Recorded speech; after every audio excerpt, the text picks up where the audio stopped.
I am a Thai American. I was born in Enid, Oklahoma, a very small town, to a pastor. So my father is a pastor of the Presbyterian Church. Once I graduated from my master's degree, I moved to Thailand, where I got into actually the Miss Thailand pageant. So from there, I began acting and modeling, and I ended up in Malaysia, where I became a Muslim 12 years ago. I was born into a religious Christian family. My father is a Presbyterian pastor.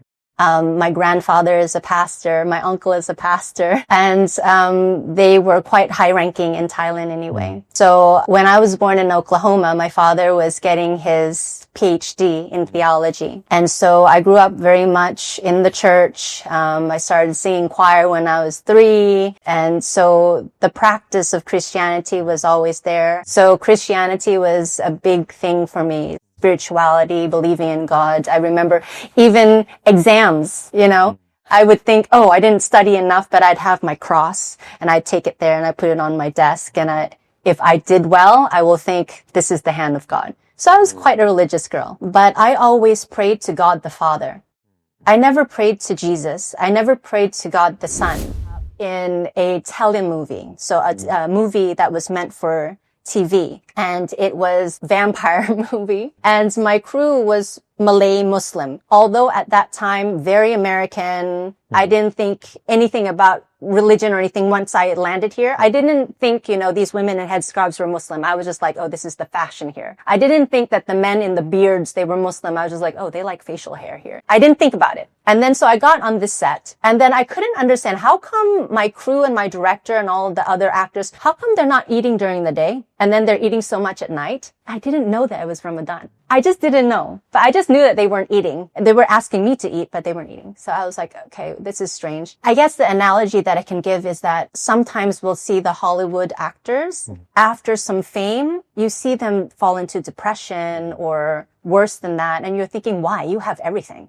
You have everything. What are you doing? So I started to feel that because the feelings were, do people want to know me and become my friends because of me? Or is it because of what they think I am? And not only that, because at a certain level of being wanted or being famous, your life becomes very controlled. It looks like you're in control and looks very glamorous, but actually now you're tied to, for example, I was tied to an agency. And so I felt like the agency was just sucking out my soul, I guess you could say. Because if you can imagine, once you're at a certain level, at least in the commercial modeling industry, you wake up in the morning, you go on set, you don't need to comb your hair, no, nothing. You can just roll into set wearing your pajamas if you wanted. As soon as I sit down, someone comes to brush my hair. Someone comes to give me my clothes. Someone comes to do my makeup. Someone comes to give me my food. I don't make any choices to the point where I didn't even know what kind of eggs I like to eat.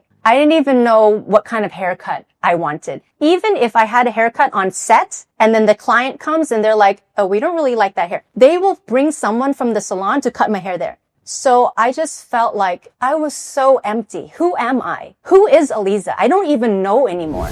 From being a very confident American girl, it's like I could feel the depression rising. I just felt this darkness rising inside of me. And I thought, I need spirituality now.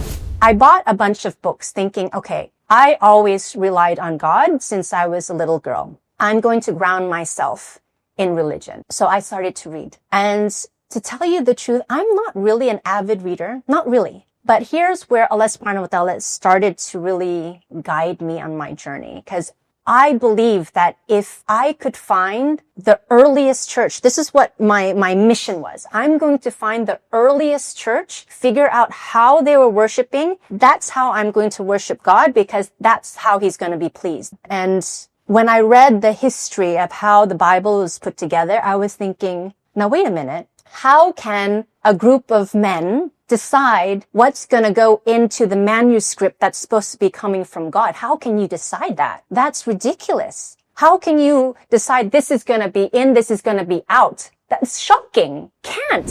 I still haven't written Christianity off. I thought maybe I just needed more research. Around the same time, I befriended one person in Malaysia who actually prayed 5 times a day. And I would look at my friend and they would do this, mashallah, this full body prayer. 5 times a day. And I would look at them and I would think, I'm a pastor's daughter. I don't pray 5 times a day. If I forget to pray for 2 months, nothing happens, you know? So this one friend, they suggested that I attend a class with them, a class that they were going to. And it was a class at Sheikh Hussein Yi's Islamic Center. So he gave me some pamphlets, and I tell you, these pamphlets were as though they were put in order by Allah for me. That's the way I felt. The first one I still remember. The first pamphlet was called Anatu. Anatu is the god of the Aboriginals in Australia. And the reason why Anatu is because their concept of God is the one who doesn't eat and doesn't go to the toilet. So this was going towards Tawheed. So one after another, just changing my mindset. And I found it very easy. And he was telling the stories of the prophets. So I was thinking, it's kind of familiar. I couldn't catch that Ibrahim is Abraham. I couldn't catch it. I couldn't catch that Musa is Moses. I couldn't catch it. It's just Arabic was just so foreign to my ears at that time. Sometimes people ask, well, you were a model, you were in this industry, all these things. Was it difficult? Not really. Even as a model, I wasn't like the stereotypical model. I didn't go and party and all these things. I would sit in the corner and read my book and just wait for my turn kind of thing. So I was thinking, you know what? This actually, whatever I'm reading resonates with me and fits with my values. When I started to read these pamphlets, I felt like the values in there aligned with me so nicely, you know, so it wasn't hard. Understanding Tawheed, just all these shifting parts fitting together like a puzzle. You know what? I think Islam is more like a concept. So that means I could understand that tracing all the way back to Adam, we've had Islam all along. We've had Muslims all along. I understood. So now I had to think, and I think this is the overthinking kind of perfectionist, nerdy part of me. Man, I want to be a good Muslim though. Can I be a good Muslim? I don't want to become a Muslim and then I start sinning right away. This is my logic at that time. And I thought, okay, so I need to learn a couple of things. I thought, okay, I need to learn Arabic. Let me learn how to pray, all these things, right? And at that time was when Ustaz Sharif intercepted. I had actually, the day that he started to talk to me like more seriously, I had actually booked a volunteer from Al Khadim. I thought, okay, I need to know how early do these people wake up? You know, how long does it take to put on a hijab? That must take a long time. Aren't they hot? And how do they fast? Because at that time I was even skinnier than this. I was like, I'm quite skinny. How are you supposed to fast? And am I going to get sick? So I thought, okay, I'm going to follow a lady for a week. I'm going to go to her house at 5 a.m. and just do whatever she does and just see if I can do it. So I was supposed to meet my volunteer that day, but it was a Sunday, which was the usual class. So I went to class first and Ustaz Sharif intercepted first. He was like, hey, Aliza, so what do you know so far? Do you want to have a chat? In my heart, I was like, no, Ustaz, I've already done my research. I already feel like a Muslim. I don't need to talk. But he was just so nice that I thought, okay, let me go and sit down with him and just have a chat. So we went into Sheikh Hussein's house actually. And we sat down and he started to listen to whatever I'm telling you now, actually.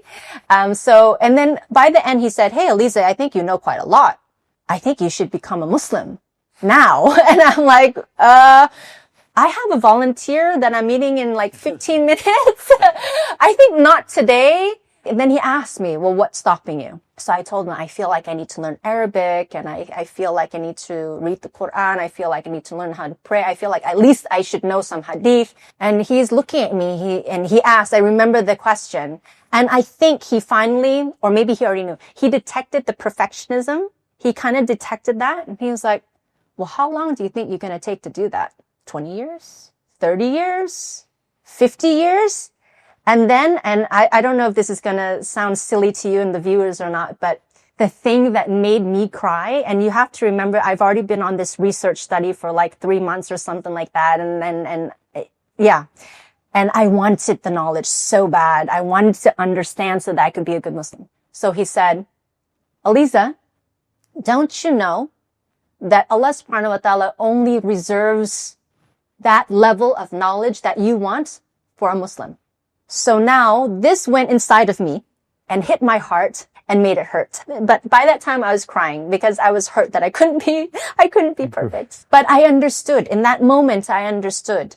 And Allah subhanahu wa ta'ala put into my heart, number one, to think, Lisa, if Allah subhanahu wa ta'ala has taken you on this journey and has already shown you that you've been Muslim your whole life, don't you think that He's going to help you with your father? Don't you think that He's going to help you with your family?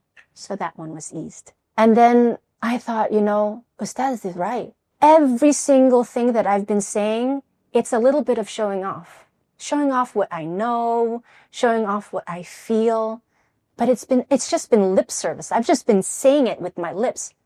But until I declare myself with shahada, I haven't really done anything except for just say a few words. Why should Allah give me that knowledge when I can't even take the step to submit myself? I understood. So when I was crying the heaviest, because I think, mashallah, of course, Ustad was very familiar with shahadas. I think he saw that I got to a point of understanding more deep. And then he asked, are you ready? In that conversation, unplanned, about to go see my volunteer. But I understood. The last thing that I thought, once he asked me, if Allah wants me to do this, I can't stop it. If Allah wants me, I can't stop it. So I said my shahada. And immediately after that, it was adhan for asr. And I went to make wudu without knowing how to make the wudu. Someone said, do this, do that, do this, don't do that. Okay, do this. And I went immediately to the prayer hall at Al Khadim. And I stood next to another friend that I had made the whole time, like this. Oh, like this. Oh, like this. Okay, like this. And that was my first prayer. And as far as I can remember, I haven't missed a prayer since.